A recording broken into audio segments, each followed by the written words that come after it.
Neuro ज्ञान YouTube channel पर आपका स्वागत है। लेटेस्ट वीडियोस के लिए अभी सब्सक्राइब करें। Good evening, everybody. I am glad to be here. My thanks to the organizers for giving me this opportunity. And sleep medicine is a very important and integral part of neurology also. But we neurologists are generally lazy in claiming our turf. Well, that's a different issue. And I would be covering evolutionary and philosophical aspects of sleep.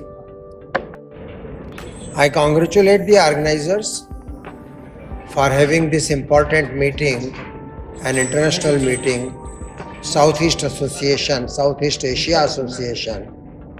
नींद के evolutionary और philosophical पहलुओं की चर्चा की शुरुआत में मैं श्री हरि भगवान विष्णु को प्रणाम करता हूँ।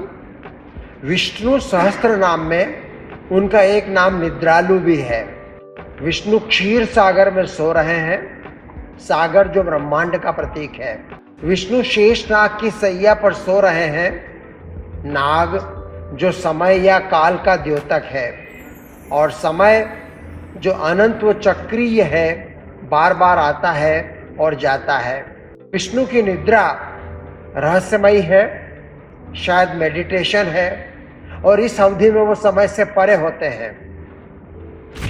हमारे देवता नियमित रूप से सोते हैं और चातुर्मास या चौमासा में सोते हैं। देवशयनी एकादशी जो प्रायः जून या जुलाई में आती है, और वहां से लेकर देव प्रबोधनी एकादशी प्रायः नवंबर में आती है। चौमासा अर्थात एक वर्ष का 1/3 हिस्सा इतना साम्य है। मनुष्य 24 घंटे में 8 घंटे सोता है, अर्थात 1/3, और देवता 12 महीने में से 4 महीने सोते हैं, अर्थात 1/3। नींद और जागने की कहानी बिग बैंग से शुरू होती है, महाविस्फोट से शुरू होती है, लगभग 14 वर्ष पहले। इसके पहले क्या था कोई नहीं जानता। 5 अरब वर्ष पहले तारों का जन्म हुआ, और उनमें से एक था हमारा सूर्य, और फिर सौर मंडल में हमारी धरती और अन्य ग्रह बने। गुरुत्वाकर्षण के नियमों से बंधकर पृथ्वी अपनी धुरी पर घूमती है। दिन और रात बने, आधा समय प्रकाश और ऊष्मा और ऊर्जा, और आधा समय अंधकार और कम ऊष्मा और कम ऊर्जा। सोने और जागने की शुरुआत तभी से हो चुकी थी। सिरकेडियन रिदम, दिनमान की लय। धरती पर जीवन तो बहुत बाद में आया, पृथ्वी बनने के भी लगभग 2 अरब वर्ष बाद। लेकिन वो जो अजीवित पदार्थ था, क्या उसके ऊपर भी दिन और रात के असर नहीं होते होंगे? लेकिन ये आज हमारी चर्चा का विषय नहीं है। वर्ड सिरकेडियन ये कहाँ से आता है? लैटिन शब्द है सिरका डीएम, और जिसका अर्थ होता है अबाउट अ डे। इसका पहली बार उपयोग 1959 में फ्रांस हाल्सबर्ग ने किया था, ऐसी लय के बारे में, ऐसी ताल के बारे में जो अपने आप चलती हैं और अंदर से ही पैदा होती हैं। जितने भी जीवित प्राणी हैं उन सब के ऊपर इस दिनमान की लय का असर पड़ता है, चाहे वो एक कोशीय जीव हो, चाहे वो बैक्टीरिया हो, चाहे वो पैरासाइट हो, चाहे वो मल्टी सेल्यूलर ऑर्गेनिज्म है। हो सकता है कि वो हम मनुष्यों के जैसा न सोते हों, लेकिन उनकी गतिविधियों में दिन रात परिवर्तन होते हैं। उनकी रिस्पॉन्सिवनेस, उनका रसायन, उनका चयापचय, उनका मेटाबॉलिज्म। प्रत्येक जीवित कोशिका में एक दिनमान की घड़ी होती है, चाहे वो एनिमल किंगडम हो, चाहे वो प्लांट किंगडम हो। और ये जो घड़ी है ये खास तरह के प्रोटीन मॉलिक्यूल से बनती है और कुछ जीन से मिलती है, और ये प्रोटीन मॉलिक्यूल जीन का एक्सप्रेशन, जीन की अभिव्यक्ति को कंट्रोल करते हैं, और उसके द्वारा मेटाबॉलिज्म को कंट्रोल करते हैं। और इन प्रोटीन मॉलिक्यूल का जो संकुल है वो हर 12 घंटे अपना 3 डायमेंशनल स्ट्रक्चर बदलता है इस सर्केडियन क्लॉक के अंदर। तो इस तरह की मॉलिक्यूलर क्लॉक होती हैं। उसके कई मॉलिक्यूल नाभिक के अंदर होते हैं, उसके अनेक मॉलिक्यूल साइटोप्लाज्म के अंदर होते हैं और कई प्रकार के इंटरलॉकिंग फीडबैक लूप होते हैं। उस केमिस्ट्री के विस्तार में हम नहीं जाएंगे, लेकिन ये प्रत्येक जीवित पदार्थ की प्रत्येक कोशिका में ये घड़ी मौजूद रहती है। अनेक प्रयोग किए गए हैं चूहों के ऊपर, जिनमें इन जीन्स को नॉकडाउन कर दिया गया, उनको परिवर्तित कर दिया गया और उस परिवर्तन के कारण चूहों के व्यवहार में क्या परिवर्तन होता है, ये भी अध्ययन का और रिसर्च का विषय रहा है। हम क्यों सोते हैं? डार्विनियन विकास की दृष्टि से देखा जाए तो नींद एक रहस्यमयी और विरोधाभासी अवस्था है। न जाने क्यों और कैसे विकसित हुई। नींद में आप किसी काम के नहीं होते, न भोजन ढूंढते हो, न यौन क्रिया करते हो, उल्टे आसान शिकार बन जाते हो। लेकिन कुछ तो फायदे होते होंगे, वरना न सोने वाली स्पीशीज भला क्यों न बनी? ऐसी कोई स्पीशीज क्यों न बनी जिन्हें लंबे समय तक अगर जगा कर रखा जाए तो वो ज्यादा गहरी और लंबी नींद लेकर उसकी पूर्ति न करते हो? ऐसी स्पीशीज क्यों नहीं बनी जिन्हें लंबी अनिद्रा के कारण जिनके स्वास्थ्य पर कोई बुरा असर न पड़ता हो? शून्य नींद वाले प्राणी नहीं पाए जाते, केवल उन प्राणियों को छोड़कर जिनके पास मस्तिष्क या ब्रेन नहीं होता, बाकी सब सोते हैं। नींद की शुरुआत तो कीड़ों में हो चुकी है, इंसेक्ट में हो चुकी है। जब मधुमक्खी सोती है तो उसके एंटीना शिथिल होके नीचे गिर जाते हैं। जब कॉकरोच सोता है तो अपने आप को खोल में समेट लेता है, उसके पांव बाहर नहीं दिखते। प्राणी जगत में जेलीफिश को हम पहला उदाहरण मान सकते हैं जिसमें किसी प्रकार की नींद देखी जा सकती है। प्रयोगों में जब फ्रूट फ्लाई को नींद से वंचित रखा गया तो भोजन ढूंढना सीखने का उसका कौशल कमजोर पड़ गया। आर्थ्रोपोड इंसेक्ट की जीन एक्सप्रेशन की शोध से पता चला है कि कीड़ों और स्तनपायी प्राणियों में नींद को नियंत्रित करने वाली जीन्स एक जैसी है, मैमल्स में भी और आर्थ्रोपोड के अंदर भी। निष्कर्ष यह कि प्राणियों के इवोल्यूशन में नींद का आविर्भाव इनवर्टिब्रेट में हो चुका था और वो प्रणालियां लुप्त नहीं हुई बल्कि विकसित होती चली गई। इसको कहते हैं the phenomena of evolutionary conservation. Evolutionary conservation और बायोलॉजिकल विकास में उनका संरक्षण होना। यह जानना मुश्किल है कि मछलियां कैसे सोती हैं, क्योंकि उनके गिल्स में पानी का बहाव बनाए रखने के लिए उनको लगातार तैरते रहना पड़ता है। उनके गलफुओं में से, गलफड़ों में से जब पानी गुजरेगा तो ही वो ऑक्सीजन को सोख पाएंगी, इसलिए उनको सतत चलते रहना पड़ता है। पता नहीं वो कब सोती होंगी। शायद वो माइक्रो स्लीप लेती हों, शायद वो एक हेमिस्फीयर को बारी बारी से सुला के और जागती हों। यह जानना कि रेप्टाइल्स में क्या होता है। शायद नॉन आरईएम और आरईएम स्लीप के प्रारंभिक लक्षण रेप्टाइल्स में देखने को मिलते हैं। और छिपकलियों में दो फेज होते हैं जीवन में, जब वो एक्टिव रहती हैं, भोजन ढूंढती हैं। शायद ये पूर्वानुमान था आरईएम स्लीप का। और आपने देखा होगा छिपकलियां कई घंटों के लिए निष्क्रिय हो जाती हैं। शायद ये फोर रनर था नॉन आरईएम स्लीप का रेप्टाइल्स के अंदर।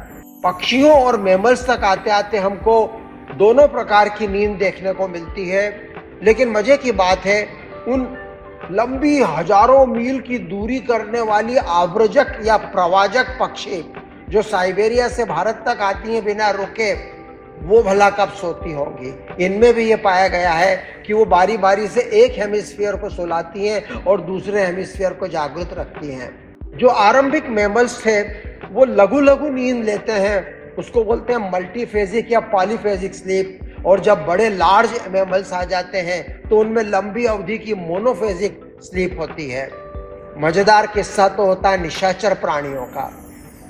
उनके अंदर हार्मोन्स की साइकिल उल्टी हो जाती है, लेकिन उनका जो सिस्टम है नींद का, हाइपोथैलेमस, पीनियल ग्लैंड, मेलेटोनिन वो वैसा ही होता है जो दिनचर प्राणियों का होता है। जो मांसाहारी प्राणी होते हैं वो ज्यादा देर तक सोते हैं, और जो तृणभक्षी होते हैं वो कम अवधि के लिए सोते हैं, और इंसान जैसे सर्वभक्षी जिसको हम ओमनीवोरस बोलते हैं उनका स्लीप का ड्यूरेशन बीच का होता है। बहुत सारे मवेशी, गाय भैंस, वो ऊँघते ज्यादा हैं और गहरी नींद में कम सोते हैं। आपने देखा होगा गाय भैंस बैठे बैठे ऊँघते रहते हैं। हाइबरनेशन उन प्राणियों में होता है जो ठंडे प्रदेशों में रहते हैं और ठंड के दिनों में निष्क्रिय हो जाते हैं, कई सप्ताहों के लिए, कई महीनों के लिए। लेकिन ये हाइबरनेशन वास्तविक नींद नहीं होता, उनको भी नींद की जरूरत पड़ती है। तो पहले उनको हाइबरनेशन से बाहर आना पड़ता है और फिर वो सोने के लिए जाते हैं। इस अवधि में उनके शरीर में जो चर्बी जमा थी वो उनकी एनर्जी की आवश्यकताओं की पूर्ति करती है। सभी मैमल्स सोते हैं, और घोड़ा और जिराफ प्रायः खड़े खड़े सोते हैं। केवल कुछ मिनटों की आरईएम स्लीप में उनको बैठना पड़ता है, क्योंकि आरईएम स्लीप में आप जानते हैं मसल टोन कम हो जाता है उनको। फिर अदरवाइज वो नॉन आरईएम स्लीप में घोड़ा और जिराफ खड़े खड़े सोते हैं। ऊंट बैठकर सोते हैं, लेकिन किस करवट बैठेंगे ये कोई नहीं बता पाता। इंसेक्ट भी सोते हैं। एक कक्कू भी अपने मैंडिबल से किसी शाखा को पकड़कर सो जाती है। एक ड्रैगन फ्लाई भी सोती है, पक्षी सोते हैं, चमगादड़ उल्टे लटक के सोते हैं। मैमल्स में जो नींद की अवधि है उसकी रेंज घोड़ों में और हाथियों में 2 या 3 घंटे होती है, और फिर जो चमगादड़ और लेपर्ड और जाइंट आर्मेडिलो और टाइगर होते हैं वो 18-20 घंटे सोते हैं। तो बड़ी वाइड रेंज है मैमल्स के अंदर सोने की। क्या पौधे भी सोते हैं? हमारे देश में बचपन में माताओं द्वारा सिखाया जाता है कि शाम पड़ा धुंधल का होने के बाद पौधों को मत छेड़ो, फूल पत्ती मत तोड़ो, वो भी जीवित प्राणी हैं, वो भी हमारे समान सोते हैं। महान वैज्ञानिक जगदीश चंद्र बसु ने पौधों में जीवन, जागृति और नींद के ऊपर रिसर्च की थी। पौधों में भी अनेक परिवर्तन देखे जाते हैं। उनमें भी दिनमान की घड़ी होती है, और वो भी लाइट और टेम्परेचर से प्रभावित होते हैं। अनेक फूल, कुछ फूल हैं जो रात में खिलते हैं, कुछ फूल हैं जो दिन में खिलते हैं, कमल और कमलिनी। कुछ पौधों की पत्तियां शिथिल हो जाती हैं। मैं नहीं जानता कि पौधों में मनुष्यों के जैसी कॉन्शियसनेस या चेतना होती है कि नहीं। मैं नहीं जानता कि उनको चुभो तो दर्द की पीड़ा होती है कि नहीं। हालांकि भारतीय दर्शन मानता है कि उनको भी पीड़ा होती है, उनको भी चेतना होती है। डार्विनियन सिद्धांत में नींद का क्या स्थान है? इस विकास की दृष्टि से देखा जाए तो नींद के अनेक प्रकार पाए जाते हैं प्राणियों में। उसका वर्गीकरण, उसकी अवधि, उसकी परिस्थितियां, उसका दिनमान, कितनी विविधता। लेकिन किसी भी स्पीशीज की सफलता का कोई एक राज नहीं होता, एक फार्मूला नहीं होता। हर स्पीशीज की नींद का अपना अपना ढंग और ढर्रा है, और सबके सब उपाय सफल है। प्रत्येक स्पीशीज अपनी जगह सफल है। प्रत्येक उदाहरण की विशिष्टता और कौशल और सुंदरता का लेख देखकर लोगों के मन से वाह निकलती है। कुछ लोग कहते हैं भगवान ने क्या सिस्टम बनाया है। भगवान कुछ नहीं करता, भगवान को कोई फुर्सत नहीं है। ये सब तो अपने आप होता है, इसका कोई कर्ता नहीं है, इसका कोई एजेंट नहीं है। प्रत्येक स्पीशीज की प्रत्येक पीढ़ी के तमाम सदस्यों के जीनोम में लघु लघु म्यूटेशन अपने आप होते रहते हैं। इनमें से कुछ म्यूटेशन नुकसानदायक होते हैं, वो प्राणी मर जाते हैं, उनकी कोई संतान नहीं होती।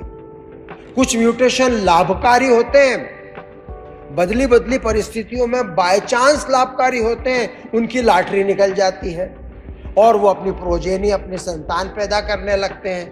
तो नेचुरल वेरिएशन अर्थात प्राकृतिक भिन्नता और नेचुरल सिलेक्शन प्राकृतिक चयन देश और काल के अनुरूप होता रहता है, और प्रत्येक स्पीशीज अपनी अपनी खास तरह की नींद की प्रणाली को लेकर सफल होती चली जाती है। हमारे यहाँ वेदांत में मांडूक्य उपनिषद में 4 प्रकार की चेतना बताई गई है। एक तो होती है जागृत अवस्था, कॉन्शियस स्टेट, जिसमें चेतना पिंड या शरीर में प्रकट होती है। दूसरी होती है स्वप्न अवस्था, इसको हम सबकॉन्शियस स्टेट बोल सकते हैं। इसमें चेतना आंशिक रूप से शांत हो जाती है। स्थूल देह काम नहीं कर रहा होता, लेकिन हमारे शरीर में एक सूक्ष्म देह होती है जो आत्मा से जुड़ी रहती है और कुछ हद तक इंद्रियों से संपर्क अभी भी बनाए रख सकती है।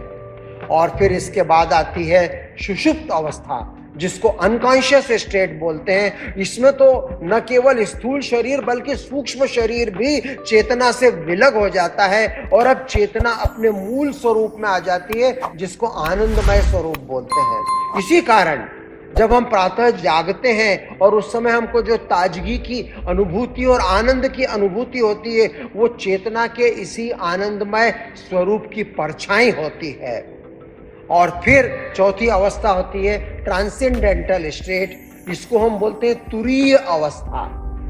तुरीय अवस्था मेडिटेशन है, ध्यान है, समाधि है और ये गहन अभ्यास से आती है। इसमें पिंड की चेतना को वो अपने असीम कॉस्मिक कॉन्शियसनेस या ब्रह्मांड की चेतना के साथ एकाकार करके अपूर्व आनंद की प्राप्ति करती है। ये चेतना हमेशा जागरूक रहती है, शरीर के बंधनों को लांग कर जब जागरूक चेतना कॉन्शियस अवस्था और सबकॉन्शियस अवस्था और अनकॉन्शियस अवस्था, इन सबको परे छोड़कर शरीर के बंधनों से मुक्त होकर तुरीय अवस्था सुप्रा कॉन्शियसनेस में पहुंच जाती है, तब चेतना अपने यथार्थ स्वरूप में आती है। इसको पा लेना ही भारतीय शास्त्रों का लक्ष्य है, भारतीय दर्शन का लक्ष्य है। अब मैं आता हूं संक्रमण की अवस्थाओं पर। दुनिया में द्वैत भी है और इंद्रधनुष भी है। द्वैत का मतलब होता है बाइनरी, दो अवस्थाएं, या तो यह या तो वह, काला और सफेद, झूठ और सच, स्त्री और पुरुष, दिन और रात। लेकिन इसके विपरीत कुछ लोग बोलते हैं नहीं, binary is not the correct approach, Indradhanush is the correct approach, spectrum is the correct approach. 50 shades of grey, केवल काला और सफेद नहीं होता, उनके बीच में 50 शेड्स ऑफ ग्रे होते हैं। मेनी फेसेस ऑफ ट्रुथ, सच और झूठ नहीं होता, बीच में बहुत सारी अवस्थाएं होती हैं। अनेक जेंडर होते हैं। जैसे दिन और रात के बीच में संध्या और उषा आती है, वैसे ही जागृति और निद्रा के बीच में अनेक ट्रांजिशनल स्टेट्स आती हैं। इनमें से कुछ पैथोलॉजिकल होती हैं, कुछ फिजियोलॉजिकल होती हैं। मैं 2-3 ऐसी ट्रांजिशनल स्टेट्स के बारे में संक्षेप में बताऊंगा। एक तो होती है ड्राउजीनेस, एक होती है हिप्नेगॉगिक हेल्यूसिनेशंस। जब नींद आने वाली रहती है तो कुछ लोगों को हेल्यूसिनेशंस होते हैं, नींद में जाते समय के विभ्रम। कुछ लोगों को नींद में बोलने की होती है, सोमनीलॉकी एंड सोमनाम्बुलिज्म। नॉक्टर्नल स्टार्ट या मायोक्लोनिक जर्क्स होते हैं, जब हम कच्ची नींद में होते हैं तो हम चमक पड़ते हैं, ये एक प्रकार का अराउजल रिस्पांस होता है। नार्कोलेप्सी होती है, अचानक से दिन में नींद आती। कब? जब आप जागृत अवस्था से सीधे आरईएम स्लीप में चले जाते हैं। नॉर्मली जागृत अवस्था से आपको पहले नॉन आरईएम में जाना पड़ता है। और कैटाप्लेक्सी भी इसी से जुड़ी हुई एक अवस्था है, जिसमें हमारा मोटर सिस्टम सो जाता है लेकिन मन जागता रहता है। तो अचानक से व्यक्ति धड़ाम से गिर पड़ता है, उसका टोन खत्म हो जाता है कैटाप्लेक्सी में। आर्थर कॉनन डॉयल की एक कहानी में एक अपराधी को पकड़ने के लिए शर्लक होम्स अचानक से एक फूलदान तोड़ देता है। जो दौड़ की धड़ाम की आवाज आती है, कैटाप्लेक्सी से पीड़ित शिकार धड़ाम से गिरता है और धरा जाता है। ऐसी कहानी है आर्थर कॉनन डॉयल की शर्लक होम्स को लेकर। और जो विपरीत दिशा का अवस्थाएं हैं, उसमें स्लीप वॉकिंग, स्लीप पैरालिसिस बड़ा इंटरेस्टिंग अवस्था है। शायद अनेक श्रोताओं या पाठकों ने इसको महसूस किया होगा कि व्यक्ति का मन या चेतना जाग चुके होते हैं, लेकिन शरीर के जागने में 1-2 मिनट की देरी हो जाती है। हम जाग चुके हैं, हमें पता है हम कहाँ हैं, क्या हो रहा है, आवाजें सुन रहे हैं, हम उठना चाहते हैं पर उठ नहीं पाते, घबरा जाते हैं, हाथ पांव को, शरीर को क्या हो गया है, ऐसा लगता है किसी ने दबा के और जकड़ के रखा है। हम चिल्लाना चाहते हैं लेकिन आवाज नहीं निकलती। शुक्र है कि कुछ ही देर में या तो किसी ने हौले से छू दिया या किसी ने लाइट जला दी और अंगों में करंट चालू हो जाता है, हम उठ बैठते हैं, दिल की धड़कनें कम हो जाती हैं, राहत की सांस लेते हैं और इस तरह से हम वापस नॉर्मल हो जाते हैं। सपनों को लेकर भी मैं बोलना चाहता था लेकिन समय कम है, इसलिए मैं यहाँ आज उस विषय को छोड़ रहा हूँ। अपने आप में सपने बहुत बड़ा विषय है। नींद की क्या उपयोगिताएं? वो एम्ब्रियोलॉजी में, न्यूरो डेवलपमेंट में हेल्प करता है। माँ की नींद और शिशु की भी नींद, गर्भस्थ शिशु भी सोता है। साइनेप्टिक प्लास्टिसिटी बढ़ती है, मेंटल हेल्थ अच्छी होती है, स्मृतियों का सुदृढ़ीकरण होता है, हमारे मेटाबॉलिक फंक्शंस कंट्रोल होते हैं, कैंसर की रोकथाम में मदद होती है, हमारा इम्यून सिस्टम डिपेंड करता है हमारे गट बैक्टीरिया पे, और झाड़ू पोछा और गंदगी की धुलाई, manage of waste by lymphatic system.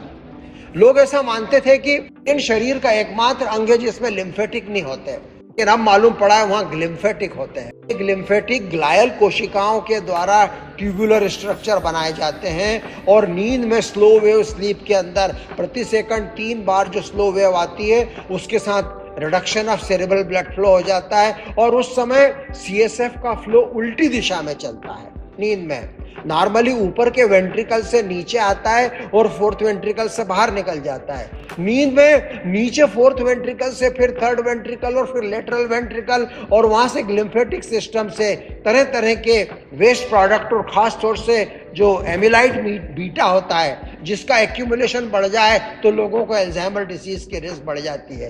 तो जो लोग नींद कम लेते हैं उन लोगों में कॉग्निटिव इम्पेयरमेंट शुरू हो जाता है और आगे चल के उनको अल्जाइमर की रिस्क बढ़ जाती है। नींद को लेकर माइथोलॉजी में और लिटरेचर में कई कहानियां हैं। मैं केवल 1 या 2 का संक्षिप्त उल्लेख करूंगा। ग्रीक माइथोलॉजी में अंडीन कर्स आती है और ये एक जल परी थी। उसका धरती के एक पुरुष से प्यार हो गया, उन्होंने विवाह कर लिया, वो धरती पर रहने लगी, लेकिन एक दिन उसने पाया कि उसका पति किसी और स्त्री से प्यार कर रहा है।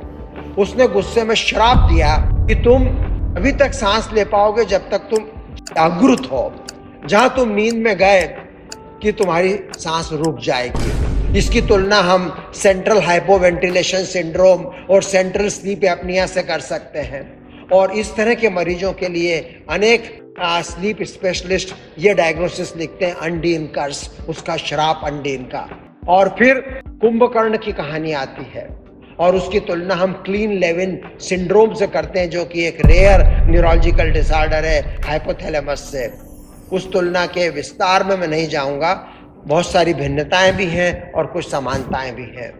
और ड्राउजीनेस, टॉल्स्टॉय की महान रचना वॉर एंड पीस में एक बड़ा विस्तृत वर्णन आता है कि कैसे रशियन आर्मी का जनरल एक मीटिंग में बैठे बैठे ऊँघने लग गया था जबकि कंट्री के ऊपर नेपोलियन का हमला चल रहा था और मिलिट्री के प्लान डिस्कस हो रहे थे और वो कमांडर सो जाता है बैठे बैठे नींद के अंदर।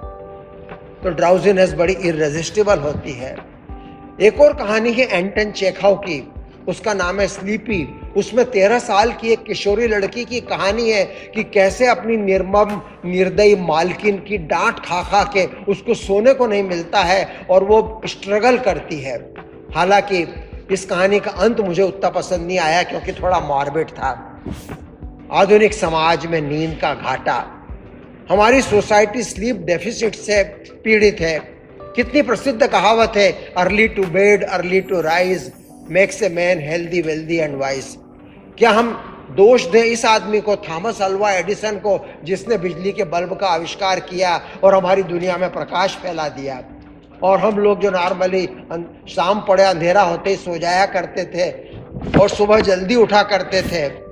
आधुनिक समाज में हम प्रगति की माप कैसे करते हैं? लोग सैटेलाइट के पिक्चर लेते हैं देशों के, ये देखो इस देश का रात का फोटो ऐसा है, और यहाँ कल्पना करिए साउथ कोरिया के नक्शे में कितनी लाइट है और नॉर्थ कोरिया के नक्शे में कितना अंधेरा है।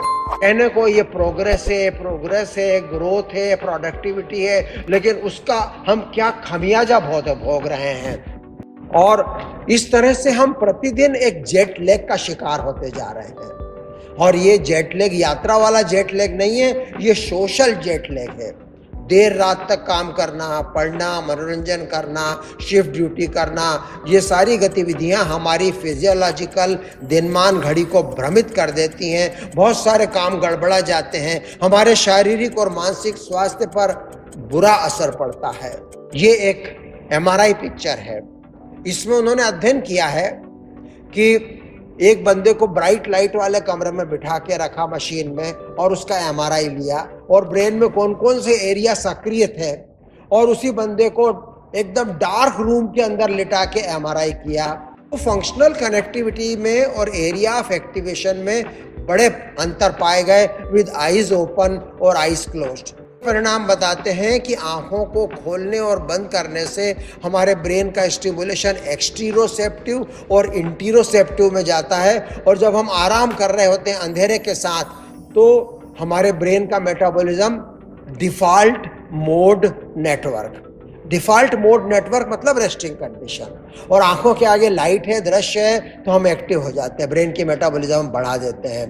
तो हमें सच में ये जो सोशल जेट लैग है, ये जो स्लीप डेट है, हम नींद के ऋणी होते चले जा रहे हैं और ये ऋण दिन प्रतिदिन क्यूमुलेटिवली बढ़ता चला जा रहा है। इसको कम करने के प्रयासों पर ध्यान देना चाहिए। मुझे उम्मीद है कि आने वाले घंटों में, आने वाले दिनों में इस कॉन्फ्रेंस में ऐसे कुछ उपायों पर भी चर्चा होगी कि कैसे हम इस नींद के ऋण को कम कर सकते हैं। तो ये एक छोटा सा उपाय है जो मैं यूज़ करता हूँ, आंखों पर एक ब्लाइंडर लगा लेने का। क्या होता है इससे कि प्रकाश नहीं जा रहा, केवल पलक बंद करने से काम नहीं होता। आप अगर आंख के ऊपर एक डार्क पट्टी लगा लेंगे, क्या होता है कि प्रकाश जब जाता है ब्रेन में तो करीब पीछे का पोस्टीरियर पार्ट का आधा ब्रेन, ऑसिपिटल लोब और ऑसिपिटल लोब का पेराइटो टेम्पोरल कनेक्शन वाला एरिया जगमगा उठता है, फंक्शनल एमआरआई में एक्टिव रहता है। और अगर आप डार्क कर देंगे तो उस इलाके की मेटाबॉलिक एक्टिविटी कम हो जाती है, चाहे नींद ना आए। हमारा परिवार 3 दशकों से इसी प्रकार की पट्टी लगाता है।